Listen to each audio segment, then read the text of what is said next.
सोना प्रकृति में शुद्ध रूप में नहीं पाया जाता है। यह आमतौर पर अन्य धातुओं या अयस्कों के साथ मिला होता है।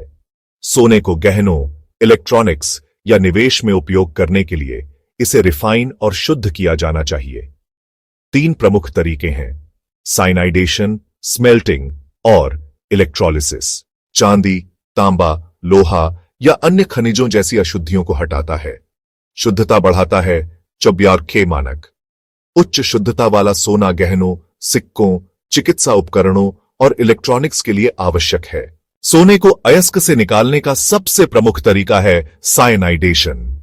19वीं सदी के अंत में विकसित इस तकनीक ने कम ग्रेड वाले अयस्कों से भी सोना निकालना संभव बना दिया, जहां सोना सूक्ष्म कणों में छिपा होता है। प्रक्रिया की शुरुआत अयस्क को पीसने से होती है। विशाल क्रशर और मिलों में चट्टानों को बारीक पाउडर बनाया जाता है। यह महत्वपूर्ण है क्योंकि इससे अयस्क का सतही क्षेत्रफल बढ़ जाता है, जिससे रासायनिक प्रतिक्रिया प्रभावी ढंग से हो पाती है। इसके बाद इस पाउडर को बड़े टैंकों में सोडियम साइनाइड के पतले घोल के साथ मिलाया जाता है, जिसे लीचिंग कहते हैं। ऑक्सीजन की मौजूदगी में साइनाइड सोने के साथ प्रतिक्रिया करके एक पानी में घुलनशील यौगिक बनाता है। सरल शब्दों में, सोना ठोस से तरल में आ जाता है।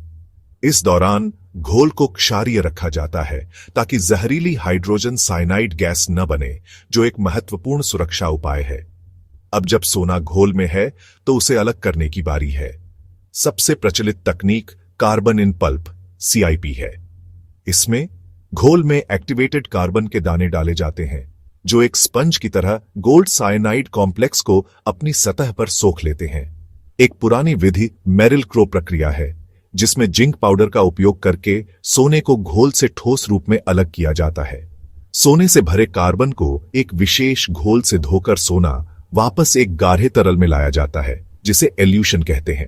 फिर इलेक्ट्रोविनिंग तकनीक से बिजली की मदद से सोना स्टील वूल पर जमा हो जाता है। इस सोने के कीचड़ को अंत में एक भट्टी में पिघलाया जाता है। अशुद्धियां लावा के रूप में अलग हो जाती हैं और हमें डोरे बार मिलता है, जो 60-90% शुद्ध सोने की सिल्ली होती है। साइनाइडेशन की सफलता इसकी कम ग्रेड अयस्कों को संसाधित करने की क्षमता में है, जो इसे बड़े पैमाने पर खनन के लिए किफायती बनाती है। लेकिन इसकी सबसे बड़ी चुनौती साइनाइड की विषाक्तता है। यह पर्यावरण और जीवन के लिए खतरनाक हो सकता है। इसलिए आधुनिक खदानें सख्त प्रोटोकॉल का पालन करती हैं। इसमें उपयोग के बाद साइनाइड को रासायनिक रूप से नष्ट करना और अपशिष्ट को सुरक्षित लाइन्ड टेलिंग्स डैम में संग्रहित करना शामिल है, ताकि पर्यावरण की सुरक्षा सुनिश्चित हो सके। सोने के अयस्क कंसंट्रेट को फ्लक्स, सुहागा सिलिका सोडा ऐश के साथ मिलाया जाता है। भट्टियों में 1000 डिग्री सेल्सियस पर गर्म किया जाता है।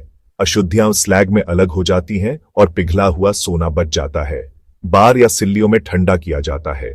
प्राचीन और सरल तरीका, जो आज भी जौहरियों द्वारा उपयोग किया जाता है। उच्च ग्रेड वाले अयस्कों के लिए प्रभावी, बहुत अशुद्ध या कम ग्रेड वाले अयस्कों के लिए कुशल नहीं।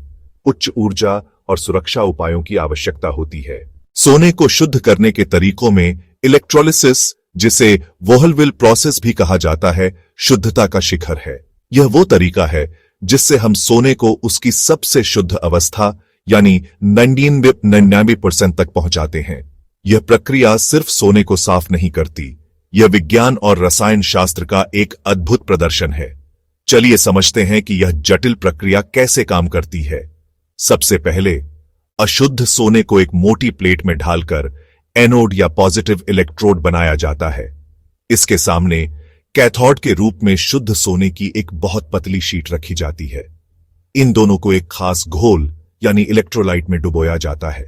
यह घोल सोने का नमक होता है, जैसे क्लोरोनरिक एसिड, जो सोने के आयनों को एक जगह से दूसरी जगह ले जाने का काम करता है।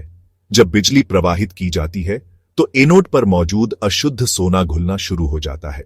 सोने के परमाणु इलेक्ट्रॉन खोकर पॉजिटिव गोल्ड आयन AgOTs बन जाते हैं और घोल में तैरने लगते हैं। क्योंकि विपरीत चार्ज एक दूसरे को आकर्षित करते हैं, ये positive gold ion negative charge वाले कैथोड की ओर खींचे चले आते हैं। कैथोड पर पहुंचकर ये आयन इलेक्ट्रॉन वापस पा लेते हैं और फिर से शुद्ध सोने के परमाणु बन जाते हैं। ये शुद्ध सोना कैथोड पर परत दर परत जमा होता जाता है। जिससे वह धीरे धीरे मोटा हो जाता है। तो फिर बाकी अशुद्धियों का क्या होता है? चांदी और प्लैटिनम जैसी धातुएं घुलती नहीं है और एनोड स्लज के रूप में नीचे गिर जाती है। यह स्लज या कीचड़ भी बहुत कीमती होता है, क्योंकि इससे इन दूसरी महंगी धातुओं को बाद में निकाला जाता है। दूसरी अशुद्धियां जैसे तांबा घोल में ही रह जाती हैं और कैथोड तक नहीं पहुंच पाती। इस तरह सिर्फ और सिर्फ शुद्ध सोना ही कैथोड पर जमता है। इस प्रक्रिया से हमें 90% शुद्ध सोना मिलता है, जिसे 4 फाइन भी कहते हैं। यह निवेश ग्रेड गोल्ड बार और अंतर्राष्ट्रीय बाजारों के लिए मानक है। इसकी असाधारण शुद्धता के कारण इसका उपयोग उच्च गुणवत्ता वाले गहनों के अलावा हाईटेक इलेक्ट्रॉनिक्स, एरोस्पेस उपकरणों और मेडिकल इम्प्लांट्स में भी किया जाता है, जहां विश्वसनीयता सबसे ज्यादा जरूरी है। हालांकि यह प्रक्रिया काफी जटिल है। इसके लिए एक नियंत्रित लैब या फैक्ट्री सेटअप, बहुत ज्यादा बिजली और खतरनाक रसायनों को संभालने के लिए कड़े सुरक्षा नियमों की जरूरत होती है। इसी वजह से यह तरीका बड़े पैमाने पर रिफाइनरियों के लिए तो उपयुक्त है, लेकिन छोटे खनिकों के लिए यह व्यावहारिक नहीं है। तो हमने शुद्ध सोने तक पहुंचने के 3 अलग अलग रास्ते देखे हैं: साइनाइडेशन, स्मेल्टिंग और इलेक्ट्रोलिसिस। लेकिन ये एक दूसरे के सामने कैसे टिकते हैं? चुनाव आसान नहीं है। यह विज्ञान, अर्थशास्त्र और नैतिकता पर आधारित एक जटिल निर्णय है।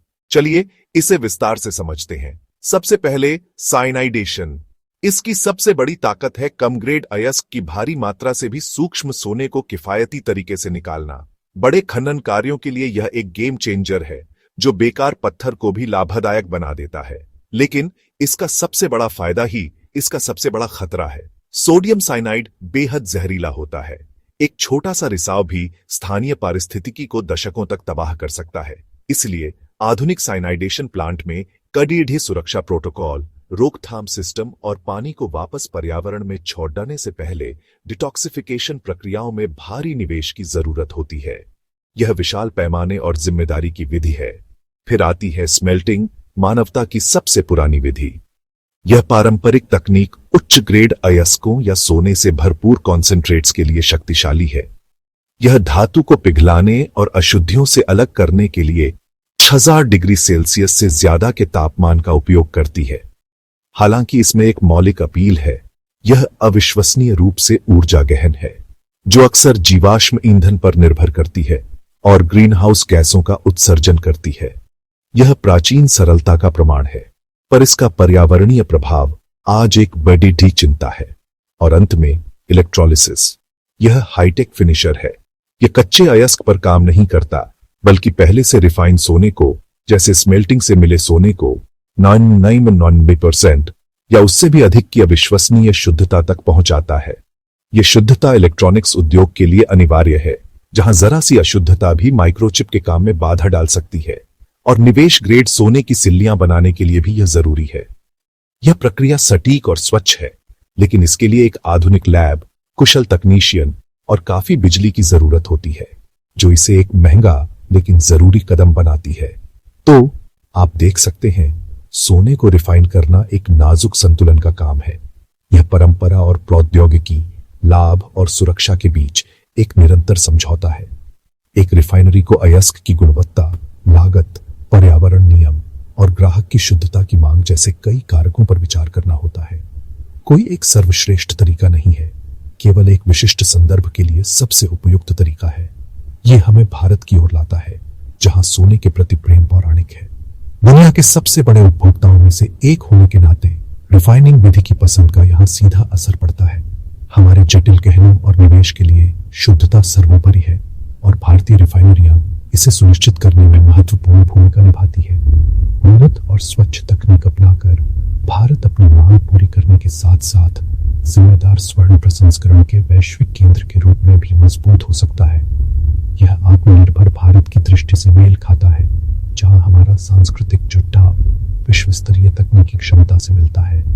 कच्ची मिट्टी से एक पवित्र मूर्ति तक, शादी के हार से लेकर जीवन रक्षक चिकित्सा उपकरण तक, सोने की यात्रा परिवर्तन की एक कहानी है। इन रिफाइनिंग प्रक्रियाओं को समझने से हम चमक से परे देखकर इसमें शामिल विज्ञान, कड़ी मेहनत और महत्वपूर्ण विकल्पों की सराहना कर पाते हैं। ये प्राचीन कीमिया और आधुनिक रसायन का मिश्रण है, जो हमारी दुनिया को अनगिनत तरीकों से शक्ति देता है। अगर सोने की दुनिया की इस यात्रा ने आपकी जिज्ञासा जगाई है तो वीडियो को लाइक और चैनल को सब्सक्राइब करके हमारा समर्थन करें। और हम आपसे सुनना चाहते हैं, कमेंट में बताएं कि आप और किन विषयों के बारे में जानना चाहते हैं, हमें आगे क्या उजागर करना चाहिए। आपके सुझाव ही हमारी प्रेरणा है। देखने के लिए धन्यवाद।